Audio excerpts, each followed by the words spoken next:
你在美国的 Temple University 学习电影传媒专业的导演方向，你可以用英文简单的做一下自我介绍吗？没问题。Hi guys, this is Holmes Dan. I studied filmmaking in Temple University in the USA, and now I'm back in China to work in film industry. Nice to meet you guys and talk about film stuff. 看你介绍里边儿写的第二专业是心理学，你当时是怎么考虑学心理啊，学的呀？我本科是念的是电影嘛，如果谁想做电影行业或者是影视行业，其实我觉得本科有机会的话，可以不要去学任何影视相关的专业，应该去嗯，学点其他专业的，练什么社会学啊、心理学都很好。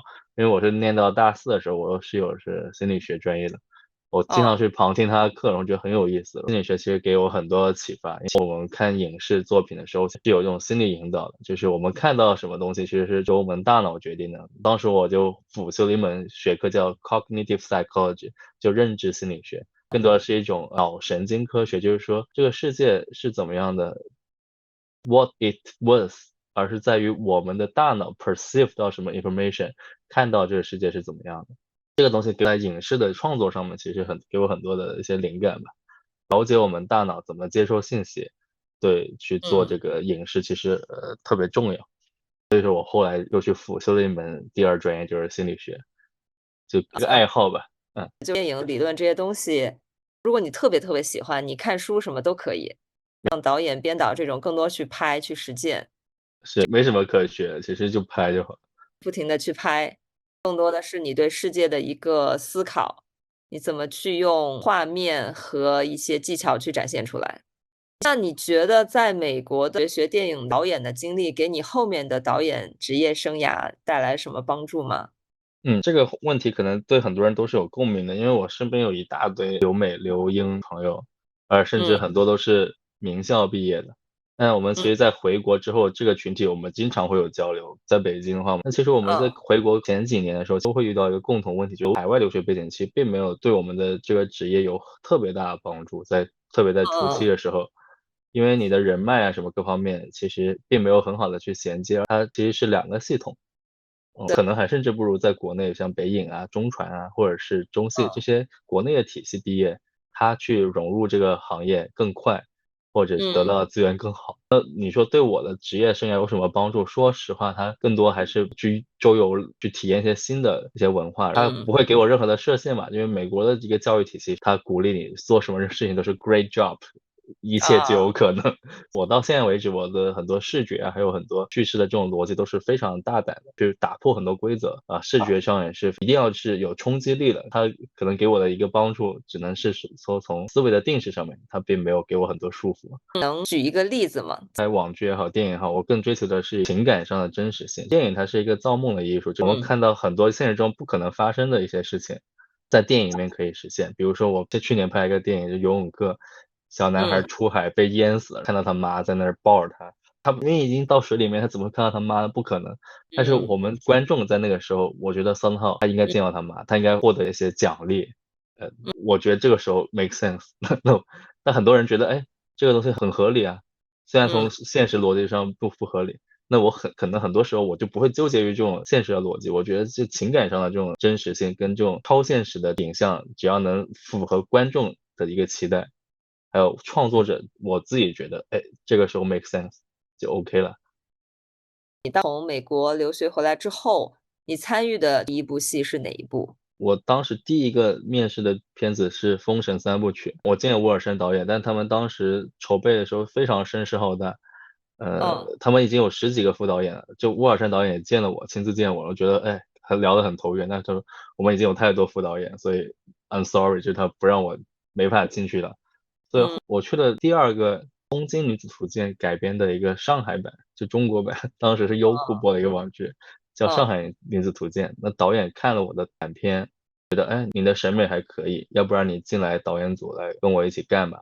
就非常偶然，就是我都甚至没有主动去，就是很偶然一个机会就接触到这个导演，带我去做了一个网剧，第一嗯。部项目是这么来的。那你在其中的角色是哪个呢？是副导演和后期导演是吧？是对，说是副导演跟后期导演，其实我什么都干了。我从编剧到前期的筹备副导演工作，到后期的剪辑，到后期导演所有的配音啊、调色，所有的流程全部参与了。哦，那副导演他具体有哪些职责呢？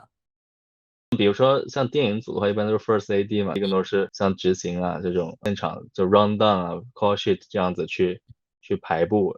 像网剧的话，其实它这个统筹工作是由制片组来啊，就导演组、副导演又分执行导演跟发到副导演。还嗯，有现场副导演。那我的角色是有点像服化道副导演兼现哦，场副导演，加上后期导演，去衔接特效啊、美术啊、服化道这些各种部门。就是可能它会更偏杂一点，而且我更多会去衔接像分镜啊、跟导演的对接，还有跟摄影部门一些色彩美学上、创作上的一些，当时没有分得很清楚，当时就是导演需要我做什么我就做什么。那后期导演主要负责哪些呢？后期导演就比较明确，就是从剪辑定剪的时候嗯，到出预告片啊，包括片头片尾的设计啊，片头片尾也是我自己设计的，后期的配音啊，还有跟音乐人创作的这种配乐啊，还有调哦，色啊，还有特效磨皮，就所有的细节能想到后期所有细节我都去跟进。类似一个后期总管。是是是。你这边作为导演的第一部戏是哪一部呢？在国内的一个商业项目叫《十日游戏》，也叫《放过我霍先生》。这个项目是我最早做的第一部短剧，成本只有不到12万人民币，是快手是短剧，是竖屏。当时是2020年，短剧并没有兴起，是一个尝试，最早的一个新芒短剧。当时合作方是现在的无糖的创始人杜浩，天才游戏一个上亿的一个项目，差不多杀青了。我出来，我跟这个小伙伴一起出来做了一个几乎没有成本的一个短剧，这是我作为独立导演做的商业项目的第一部。他拿着剧本来找你。当时他也很迷茫，我也很迷茫，就我也想去做点自己想做的事情，他也很迷茫。他做了很多年，一直没有找到出路，然后我们就开始以这个短剧作为契机，一起来尝试一下。大概是个什么故事？小说网站的一个小说，那个剧本我觉得不太行啊，我重新自己全部写了一遍。情节就是霸道总裁爱上我的一个变形吧，悬疑爱情这种题材，然后就拍了。它多少集，多少分钟呢？单集应该是1分半到2分钟，一共30集吧。拍的时候你是单机位拍还是双机位？双机位，当时可能是什么2打1，就是因为当时我们还是拍电影的这种出来嘛，所以会想要有调度啊、光影啊，就拍法上还偏传统一些，还是那种全景啊、有运动的呀、特殊镜头啊，不会说像拍的特别简单的这种网剧的这种思路去拍。从一开始《天才游戏》这个院线大电影，到一下拍这个竖屏短剧，你觉得有什么区别吗？踩过什么坑？因为它的画幅是不一样，一个是横的，一个是竖的，是说踩坑是吧？或者是有教训，或我先不说横屏竖屏吧，我觉得嗯其实做短剧跟做电影，或者是我们做传统的网剧，一个最大的区别是，短剧它是一个市场导向性非常强的一种产品。做电影的小伙伴，我们通常都有很多思维定式，我觉得什么是好的，我觉得这个审美好，这个光影好，这个调度好。但短剧的观众就是我点进来，我看到这个封面，我期待想要看一个什么故事。你不嗯能打破这个大家的期待，这个 expectation 之内，你可以做非常多的变形。当时我们尝试在一个悬疑爱情里面，想要做出一些光影的设计啊，做出一些不一样的一些尝试，把悬疑感加强。但大家看的其实本质上还是爱情，大家看的是男女之间这种爱情的这种张力。但你嗯把这个东西放到第二位，那其实就打破观众的 expectation。这是我最大的教训，就是说你一定要永远要尊重市场，尊重观众。这个是做短剧对我最大的一个启发。因为做短剧的话，你做完之后1个月上线，你马上就能看到观众的反馈，你做对了什么，做错什么，他会给你非常直接有效的数据上的反馈。嗯你说拍法上，其实大家都拍的不差的。你说拍电影的团队跟拍网剧的团队，他们真的有这么大的差别吗？我说实话，也就是资源上的一个差别，还有思嗯维上，可能大家背景上，而且现在拍网剧的、拍电影的，没有说我只拍电影或只拍网剧，现在其实很少这样子，大家都嗯。是拍过很多很多不同的项目。总结下来就是你一定要尊重短剧的作为商品的一个本质，没这个是纯市场导向，在观众有些能接受的基础上来进行艺术表达。是，你总结的很好，是这样子，就是你首先要找对你的方向得对，您得踩在观众的点上，再去把你的艺术的表达加工放在这个点上，才能是锦上添花，否则你连方向都错了，那不是做观众想做的，那没有用，那都是自嗨，没有。后面又拍了一些古装的，就是属于中式美学，你觉得跟西式美学有区别吗？或者说怎么去展现这种中式的美学？嗯。因为拍古装剧之后打开了我的新世界，我觉得短剧还是做古装其实会有优势一些。因为西式跟中式一个最大的区别是，如果我们都做现代戏的话，其实你看 real shots，还有什么 shot mask 上面，其实大家都做现代的这种戏。中国的现代戏跟韩国的现代戏，还有美国的现代戏，演员的表现力上面，美国人在情欲上这种表现力其实强于亚洲人。韩国人他那一套那美学体系，其实中国的网剧很难超越韩国那套。中国的一个优势就是中式美学，我们做仙侠古装其实是其他国家比不了的，而且我们有先天的这种优势。我觉得做短剧来说，中式美学这绝对是对的一个路子，因为这是把我们自身的一个优势放大了。西式跟中式的区别在哪儿呢？那我感受是很深的，因为我觉得直接就从演员跟光影上来表现吧。西方的我们学那一套，在念书的时候，光影是很重很重的，跟那个油画似的。但中国嗯人是很难接受这一套的，包嗯，括那个演员的轮廓都不一样。西方人那个轮廓很深，然后可以吃得了对，那种很强的光影比重。那嗯中国人你要这么拍的话，那肯定不行。嗯中式的拍法，中国的演员或者是亚洲的演员去拍，其实我觉得还是亚洲跟西方的这种区别吧。亚嗯洲的美学还是更偏平面、意境化的、唯嗯美的这种意境，这其实女性观众更喜欢的，而不是说特别追求写实感的这种西式的这种美学。那我觉得这是一个非常大的一个差别，就是在观众的审美倾向不一样，决定了中式跟西式的拍法上是大家的理念是非常不一样的。嗯，是不是有点儿类似于西方的油画跟中方的这种山水画的区别？你可以这么类比。在打光上也会有区别吗？就有很大的区别，是的。像比如说我们在国内拍的话，平台或者是观众很多还喜欢人物的面部啊，还是偏唯美，光可以再平整一些。如果嗯说阴影太重的话，他们可能觉得，哎，受不了，他们还嗯是喜欢偏这种意境唯美一些的。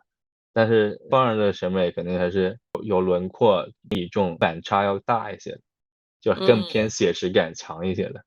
表演上，你觉得是因为文化的差异吗？所以西方的演员会更夸张一点？觉得这个就是文化差异问题，说明显就美国人的表演方式是夸张很多，这跟生活的方式跟交流方式也是有关。但中国人不会这么说话，中国人如果突然间那么抓马，就非常夸张去说话。因为日常中中国人就不这么表现，中国人、嗯，东方人还是偏内敛、含蓄一些的。电影短片《消失的卡带》，还有《游泳课》里边儿，一些光影呈现虚幻的场景，表现手法是大荧幕的表现手法。那像在短剧中，可能大多数咱们都是拿手机看的，这种表现方式你会运用到剧的拍摄里面吗？这个问题还挺有意思的，因为我刚刚杀进腾讯的一个短剧，现在叫中剧吧，但我还是习惯嗯叫短剧，叫微短剧吧。15分钟一集，大概讲了什么故事呢？它其实有点像单篇短剧版的《末日云间》，就是男女主角被灭门，然后负心汉怎么复了他，他重生了，重生完之后他嗯怎么去复仇，就是还先宅斗，然后是宫斗，然后这还一样的套路。其实在这次拍摄中，我感觉已经跟长剧没有太大的区别了。就是我们的嗯制作班底，动作指导是莫云，是那个林之宇的动作指导，摄影指导也是拍长剧的，灯光指导也是，制作团队已经是一个高的一个制作水平了，就跟嗯长剧并没有很大的差别。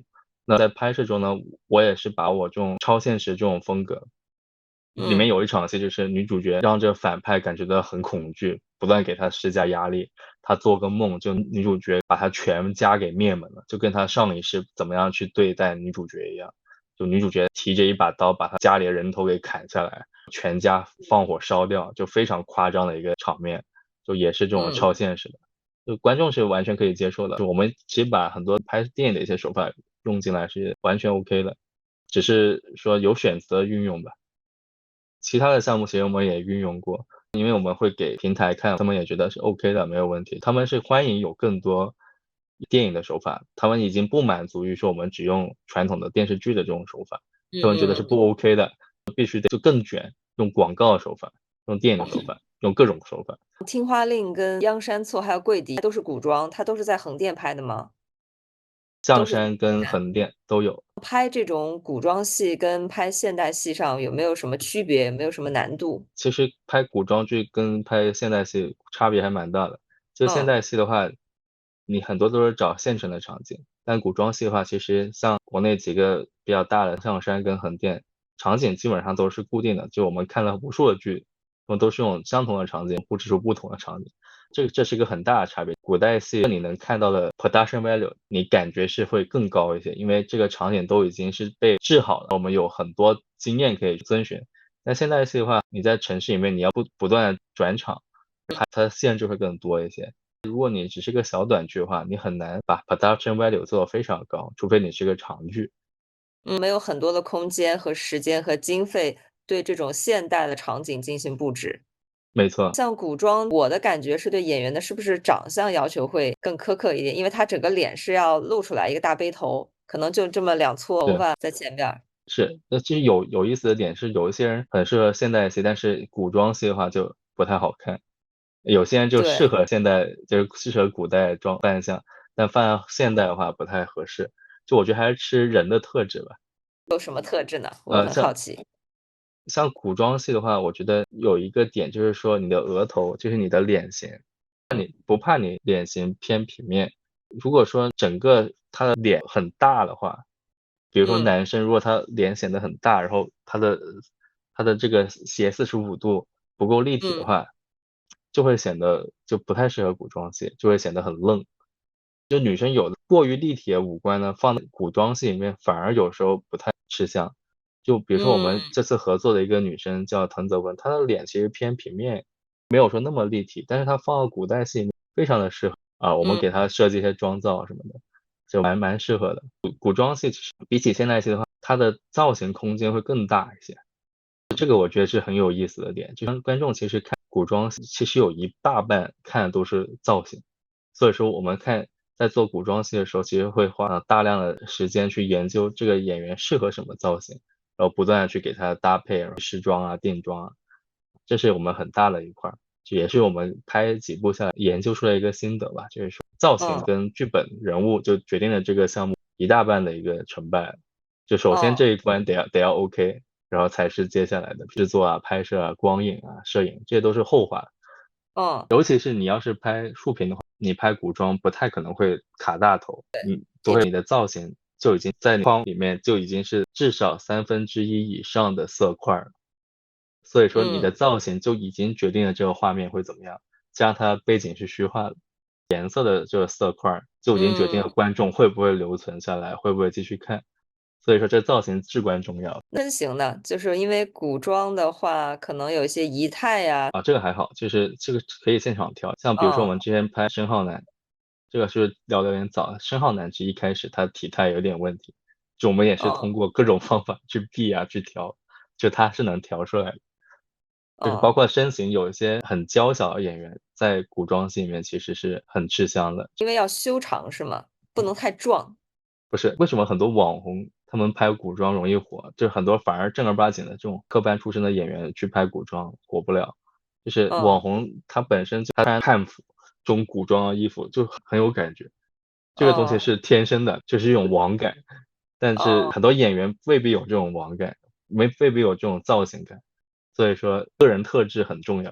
我们去收演员的资料的时候，是一个演员的简历，然后不带妆的视频，正面的侧45度嗯。角的，侧面的全身照，包括有些演戏的花絮。我们在做古装戏去挑演员的时候，你会注重看演员的哪些点呢？就说我们更多还是看过往作品。哦，其实你看他过往作品，就比如说我们拍古风的作品的话，我们看有没有类似相关的作品。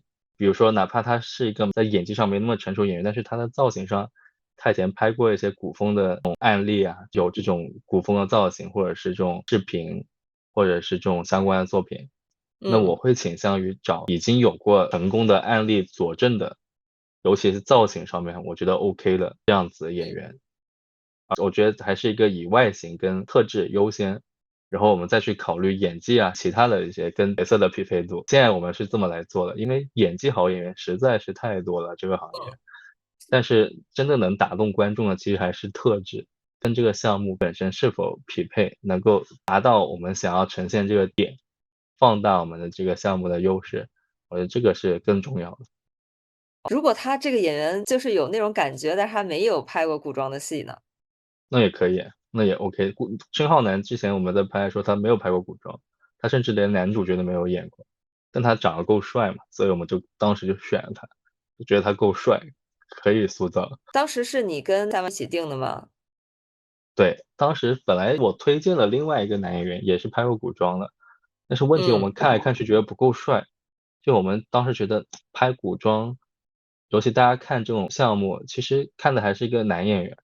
那你首嗯，先要男演员够帅，你通过后期修片啊，或者是怎么样，都可以去帮助这个演员本身。但是他如果底子不够好看的话，怎么着都没嗯，有用，拍得再好看也没用。然后我们嗯，看到申浩南说，哎呀，这个一看就没有死角的，他的脸是，当时就嗯。选了他。他当时应该会有试戏的吧？也有，但是那个试戏说实话不是最重要的。主要还是整个样貌比较符合那个角色的感觉，对吧？是是，咱们还是说拍古装戏这一块儿，有没有嗯。什么难忘的经历可以跟大家分享的？听话令其实也是我第一次拍古装，我比较难忘的经历，一个是我们这项目本来在开拍前，我跟他说，你至少要5天才能拍完哦。嗯，然后呢，制片人不相信，说我们就尝试4天拍。拍到第3天还是第2天的时候，演员起不来了，直接就没法拍了，就出不了工。他就跟我说，我们加到5天吧。我说不行，我们要挑战4天拍完。他说不行，演员撑不住了，我们还是加到5天吧。最后我们还是5天拍完了这个项目。另外一个就是比较印象深刻是，拍古装的话，当时拍《天花令》的那个摄影指导，现在嗯，是我很好的朋友，现在有个热播的一个剧叫《九重子》的摄影指导。因为嗯，这个项目我们成为很好的朋友，通过拍那个《天花令》这个项目，他给了我很多很多的启发吧。在做影视、网剧、做古装这条路上面，其实给了我很大的信心。可以举个例子吗？比如说是画面还是哪些方面？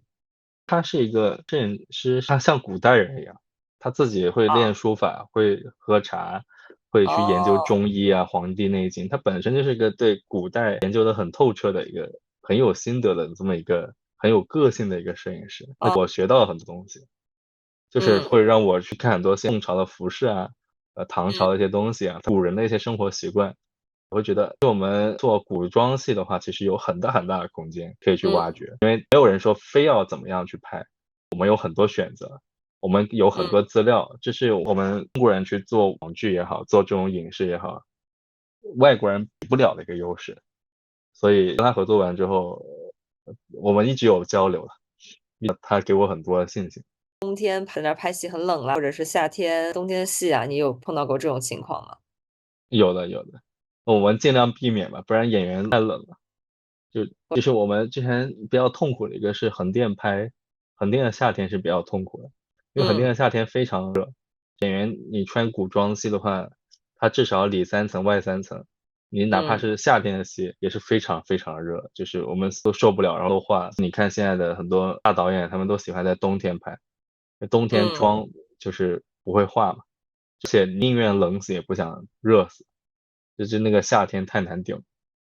当时的卡带和我的萌宝是聊机里边儿，它都有小朋友，你觉得小朋友难拍吗？怎么调这些小朋友的戏的？我本身是比较擅长跟小朋友互动的一个人，选对的嗯，小演员的话，其实基本上不是什么太大问题。小演员一定要是有灵性的，所以我们花了很长时间去挑小演员，就挑到对的，我说这个项目才可以拍，如果没有合适的人就不拍，我就直接跟制片人就这么说。它有什么特点，就觉得这小孩儿有灵气？是经过试戏跟见面就能感受到这个小朋友，首先是这个小朋友够不够可爱嘛，小朋友够可嗯，爱，二是他能不能演戏，你跟他接触一下、互动一下，包括家长也很重要。如果家长他的配合度很高的话，在现场他也会协助你来让这小朋友一起来配合演戏，这2点都是很关键的元素。所以小演嗯，员你说难吧，但是是有诀窍的。我再总结一下，第一个是他本身演技还有特质就很灵，第二是嗯，家长的一个配合度很重要。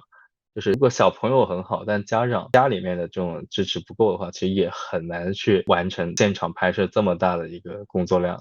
小朋友的这个专注力其实也就几个小时嘛，我们通嗯常会现场先把小朋友的戏先拍掉，嗯，再去拍男女主角，这是没办法，就是所有人都得让步于这个小演员。在英国留学的时候，就是英国像拍小朋友都是要求比较严格的。那比如说我对，们当时做 casting，可能传我的护照，包括嗯，拍摄的时间，就什么年龄段能拍多长时间，英国那边会有这个要求吗？有的，他要填一大堆这种文件，美国叫 minor actors，就是18岁哦，以下的，你不能超时，你要在现场有准备各种各样的应急措施，一大堆的规定，时间上有很严格的规定，还有拍摄的内容上面有很多对未成年演员的这种保护吧。嗯，拍小演员是很痛苦的，非常麻烦的一件事情。在呃，中国的话可能就相对还好。孩儿最好也不要太晚拍是吗？他会困。对对，小朋友过了晚上就时间就是他用力就不行，尤其是男孩儿，女孩儿还好，男孩儿是嗯，完全不行。一般接到剧本是在什么阶段时候会介入？你会进行剧本的修改吗？我个人习惯是我每一个项目都会嗯，从大纲开始就会去跟进，一直到本完稿。可能不会亲自去写，但是基本上大纲修改啊，然后一集的修改，我都会给非常详细的。就我觉得剧本还是非常重要，我会深度参与到剧本的每个环节。那每什么个导演不期？一样啊，有的导演他更多就是说剧本的完成了以后，在剧本的基础上去做2次加工，不嗯会去做太大的修改。每个人嗯。风格不一样，我个人会深度参与到剧本里面。因为我觉得这个事情很重要，因为决定一个项目成败，其实最本质的2个点，一个是剧本，一个是演员的选择，就这2点做好了，才有后面照100来算，那剧本儿占多少，然后导演占多少呢？我觉得一半一半50-50吧。这么高吗？你导演都不算分数的吗？我先把导演这部分先撇出去吧，就是我觉得一个项目还是一个挺努力的。如果说导演很强，然后制片的这个很多意识或者是大家的观念不匹配的话，也是没有用的。这网剧、电影不太一样，电影是表现的艺术嘛，网剧它还是一个集体的一个短板的话，其实你拉不上去的，是大家匹配才行。如果说是哪一个方面单一的强，然后整个项目做出来了，我觉得不存在这样子的。感觉挣简历吗？还直接就是看以前的视频？一个视频我都会看一遍。简历看的目的是什么呢？因为平面的这造型跟这个视频上其实差别有些时候挺大的。对，我会综合看完，就是我会很感兴趣他的一个教育背景，是因为哦，你中戏毕业的跟你模特出身，然后转演员的，或者是你从男团、女团转员，它是有很大的一个差别。首先从教育背景上，你就已经能够分类了。就如果你知道演员够多的话，嗯，看他们平面的一些造型的照片，这个东西对我来说也是很重要的一环。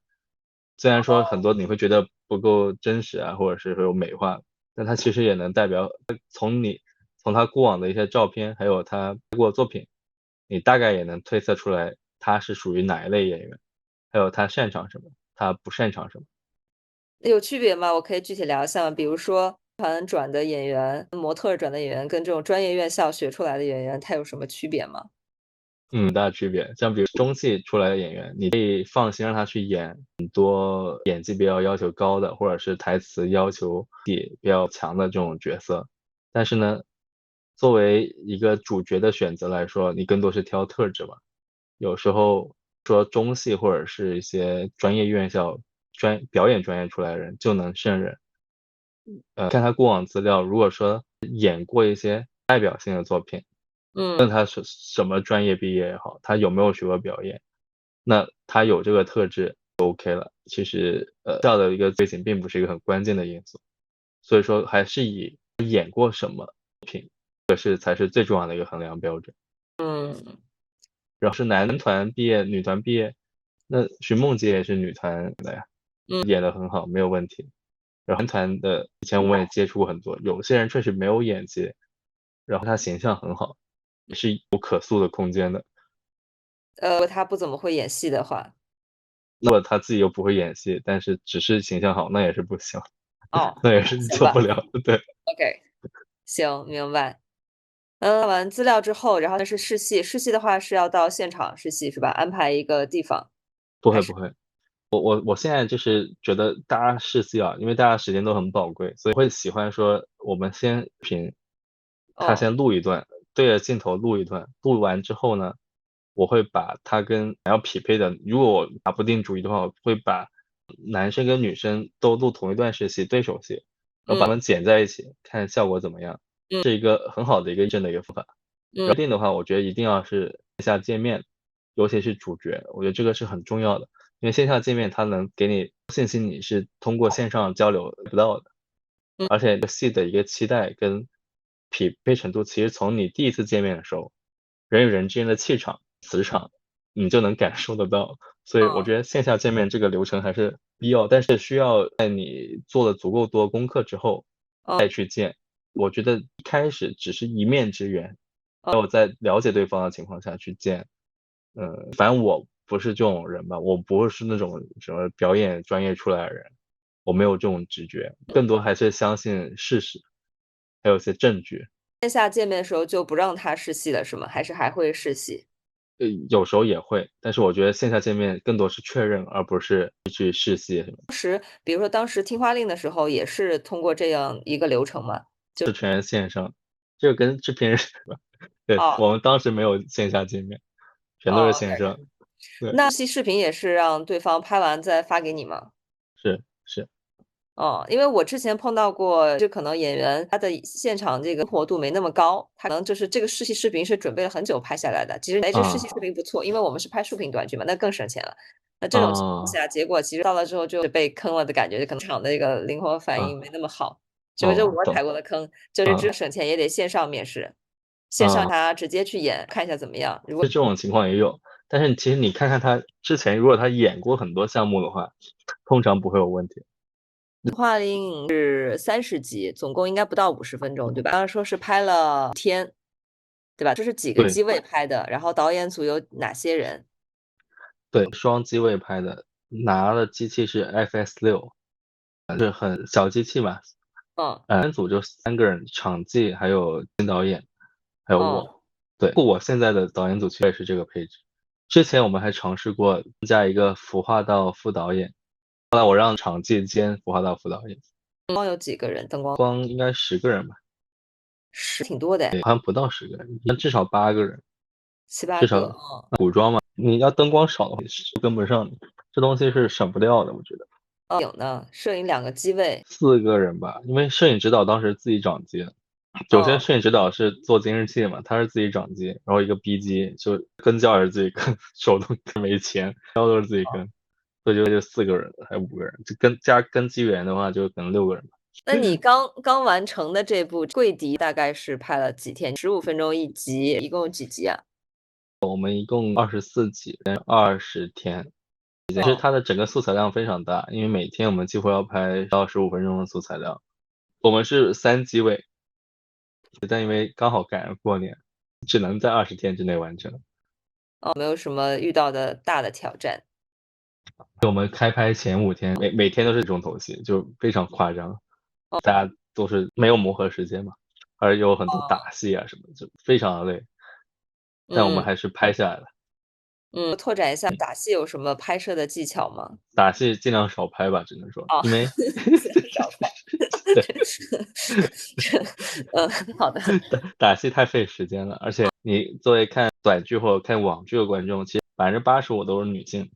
女嗯，性观众其实没有那么吃打戏，她不像男频，她打戏最好还是服务在情感点上。嗯，你要打戏太多变武侠片了，那嗯，没有必要，或者是突出男主的一些高光嘛。你无非就两帅，点，一个是为了情感，要不然就是突出男主的帅。那哦，明他白，帅也就1、2集帅，那如果你嗯，太多的话，就变武打片，其实对。没必要，主要是帅美就好了。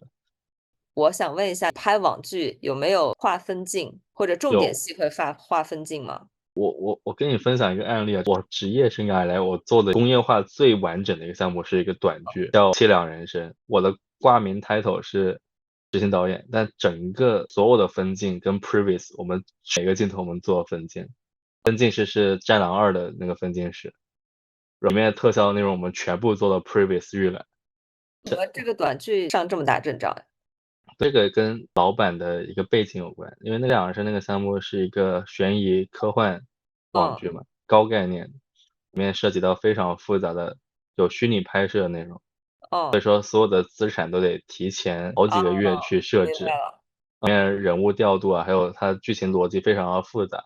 所以老板本身也是技术出身的，他是那个嗯刘烨熙的那个创始人，就是最火的那个虚拟人叫刘烨熙，他本身也是一个技术出身的一个人，非常精通后期跟前期的一些拍摄所有剧内容。嗯那个项目我们在拍摄前3个月就开始做分镜，把所有每一集的分镜每一格，我跟分镜师亲手一起把它全部画出来。其他项目其实比如说天才游戏，它的分镜也是我全本我跟分镜师一起做的。因为导演没有那么多时间，就是我跟摄影师还有分镜师，全片的分镜其实也是画得出来的，但是其实执行的力度并没有那么大，这反嗯而是凄凉而生，是几乎我们拍摄中就是按照分镜来拍的，就嗯削分镜，它是贯彻的非常完整的一个项目。其他网剧其实我个人都会去做分镜，但我现在的策略就是做重点场次的分镜吧，因为没有那么多时间跟精力。而且你做完之后能实现多少，其实你只能是有侧重的去做。嗯，我看了像《听花令》，还有另外一个古装都是配音，这个是为什么呢？你在什么场合下会选择配音？什么场合下会用现场收音？我觉得做电影最好还是用现场收音，就嗯大家追求还是这种真实的质感嘛。但做嗯网剧的话，因为网剧的周期很赶，演员嗯的台词功底其实参差不齐。你通配好处是可以把所有的台词让整个调性、音调都能统一。男女主角如果说他们本身想要再提升一个 level 的话，其实通过通配可以让他们表演更上一个台阶。如果是用现场音的话，你有面临一个问题，就是你的周期十分赶，在现场有时候在横店，你旁边的组在放炮，或者是旁哦，边也在收音，其实你同期音是用不了的。但如明白果你要追求同期音的话，其实我觉得网剧的周期是实现不了的，装哦。的都是通配。那现代戏的话，你会选择是现场播音还是让配呢？我之前的策略是说，我尽量追求现场。如果说最好的理想的情况是演员台词都很好，然后我们都用现场音，后期我们再去补录一些不完美的东西，这是嗯，我觉得比较理想的一种情况。因为是更真实嘛。真实，而且如果演员的表演很好的情况下，你很难通过后期配音去达到现场那种感觉嘛。那有没有哪部戏就是现场出了一些情况，然后没有办法按照剧本或者之前的分镜，或者你想象中的情况去拍，然后你临时做了调整的？我几乎每一部项目都是这样。啊，有什么比较难忘的例子吗？几乎我想不到什么特别具体的例子，哦，每一次都是在，每因为我觉得个临时的我每次都是有临时变化，每次都是我都要不得不放弃很多我预设好的东西。嗯这是一个遗憾，也是同时拍网剧给我带来的一个变化吧，就是我不会说特别说一定要按照分镜或者预想好的东西来吧，这还是嗯。看现场的情况。那咱不说15分钟的，可能3、5分钟这种横屏的短剧跟竖屏相比，还是相对嗯，比较有钱的。但是跟长网剧、电影相比，又是比较这个经费比较紧张的。那你在这个省钱方面有没有一些什么诀窍，或者有没有一些小的技巧呢？有的。其实我们最早开始做的时候就已经知道这个诀窍了。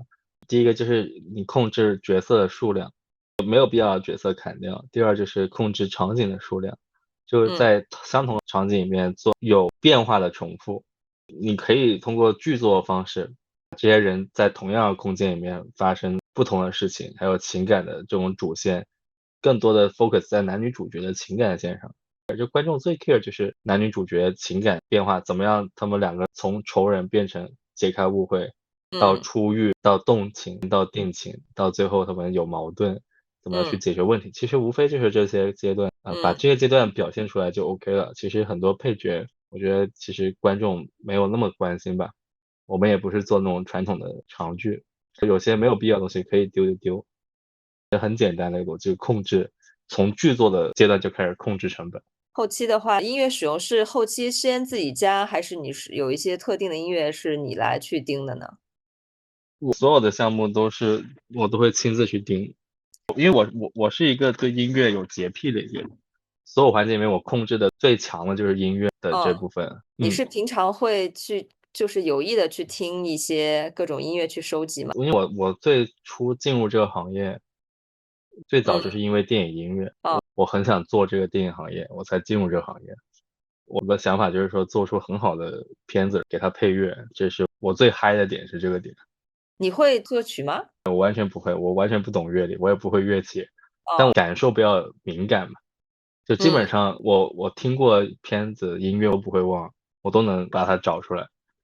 我对主题曲啊，还有一些配乐上的想法，虽然说我完全不懂乐理，但是我都能跟作曲啊，还有配乐啊，去沟通。或者音编啊去沟通。我还很喜欢听不同 BGM 啊，或者是原声啊，或者是流行歌曲啊、古典啊，像古风的话，这种音乐有专门我去做有收集。有有的，我们现在都有去听。之前有遇到过不靠谱的后期啊，有踩过坑吗？有没有什么血泪史？对，经常会有，但因为我自己都会去盯，就比如说我们之前拍那个《萌爆》，当时找了一家做游戏公司的后期，那就很灾难，我就把他们给开掉了，就把片子拿回来自己剪，我就回北京自己上手剪。自己剪？对对对，对对对，我自己剪，找个摄影师跟我一起，一天就干掉了。其实就遇到不靠谱的东西，只能自己上，要不然就哦，换人换团队。就你哦，人不靠谱，你怎么做，你耗费巨大的精力，出来效果也不会好。后嗯，期很重要啊，很多时候栽在后期上的还蛮多的。嗯，我自己的一个好处是，后期基本上我能走所有嗯，环节，就不会出岔子了，在后期这个环节上。嗯嗯嗯。对，因为之前也是跟其他导演聊过，就他们前期都是拍的挺好的，到后期就很生气，然后只能每天坐在后期的旁边，就盯着他嗯们剪，就告诉他你要放哪个。就我之前嗯，也碰到过，但我们到最后一趴就是《花令》这个剧本阶段，你参与了吗？对，最早是为什么做这个选题的呢？老板想做，就哦，夏老板想，哦，他想做，OK，他为啥想做这个选题呢？他就对这东西，对这种古风仙侠感兴趣嘛。最早的故事跟后面到最后的版本有很大的区别吗？主线是没有太大区别，但是我改完之后是有挺大区别的。就大纲的时候我就做很大幅度的修改跟调整，这内核是没有变的。具体有哪些区别？原来是什么样，然后哪边儿调整，然后为什么觉得这么去调整呢？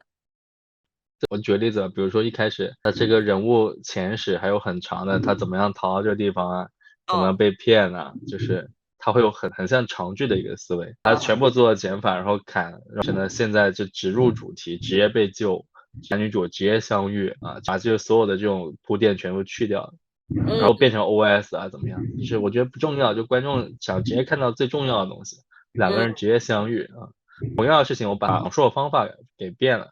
把很多更好看的情节把它提到前几集，因为观众更多还是会在前几集被带入来看这个人物关系嘛，把这些东西给做调整，包括后面的一些结构，我可能会把一些比较复杂的情节都往后放，因为嗯，观众看到人物的就在前期前15集可能看到更多是男女主角人物的这种关系的变化，后嗯，面才是一些更大的一个什么仙界魔界的这种对啊，决。就是你先把人骗进来，先把人薅进来看这个戏，先看进去了，是对这个男女主感兴趣了，然后他后面他的背景故事，什么仙界、魔界这个东西，然后时候是，再说，再跟他们讲。是，如果你是把仙界、魔界这种世界观放在最前面，除非你是什么《三体》、Netflix 这种大制作，就嗯，我为什么来看短剧要看你的这些世界观，你的制作又达不到，那何必呢？看的嗯，还是你的人物关系跟俊男靓女嘛，就主要是嗯。看这个嘛。嗯，当时拍这个《听花令》有没有什么有趣的经历或者有趣的细节可以跟大家分享的呢？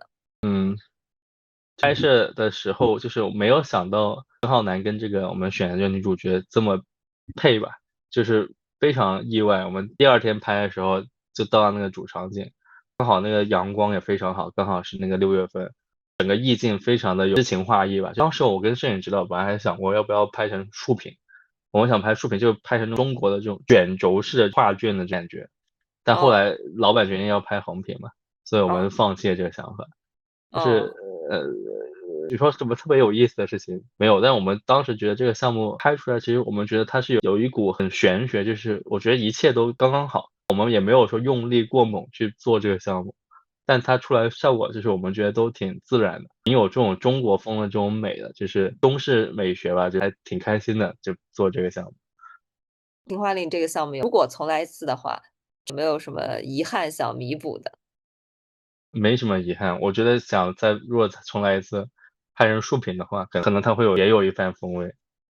为什么呢？因为以前中国文化是竖的，是卷嗯轴是拉开来的。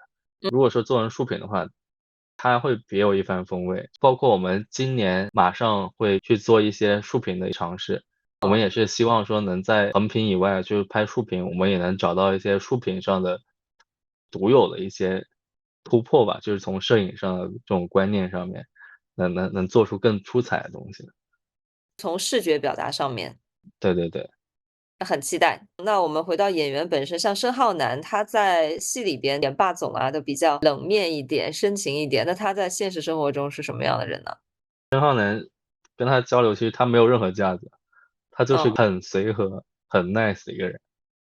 我们拍戏之余就是一起坐在一起聊天啊，他跟我讲讲他的生活，我跟他讲讲有的没的。他是个非常随和，他跟我讲讲他做抖音直播打 PK 的事情，就是他就说啊，我做这个就是想赚点钱。他最初拍短剧他也没有想什么，可能就是拍着拍着，然后觉得哎，还挺受欢迎的，而且他挺擅长的，他就嗯，一直拍下去了。他不是这个专业的，他其实之前就是模特啊这些出身的。是误打误撞去演戏的吗？没有，他其实也是演过一些戏的，但是他以前从来没演过主角嘛，而他也没有经过说特别专业的这种院校培训。其实嗯我是看着他一步步怎么样，成长到今天的，我其实很开心，因为他是通过一部部作品不断嗯打磨自己，也变得越来越专业。每一个作品其实他是演的都不是用一种模式，一个 嗯 formula 来演所有角色，他是每一个项目他都有去寻找这个角色的一个记忆点。就嗯都会让人记住这个角色。嗯，啊，但同时也是申浩南，就这点是让我最近看了他一些新的项目，我觉得蛮惊讶的。是粉丝推荐的，叫什么《黑暗荣耀》、对，《柔性》，我都看了，还是很爱他这几个。尤其是还是很爱他，他演的蛮好的。嗯演员确实就是在这个市场上很吃香，就是嗯，他这是一个核心竞争力，就是好的演员很多，但是好的男演员真的，一旦你表演够好，然后够努力，就能出来。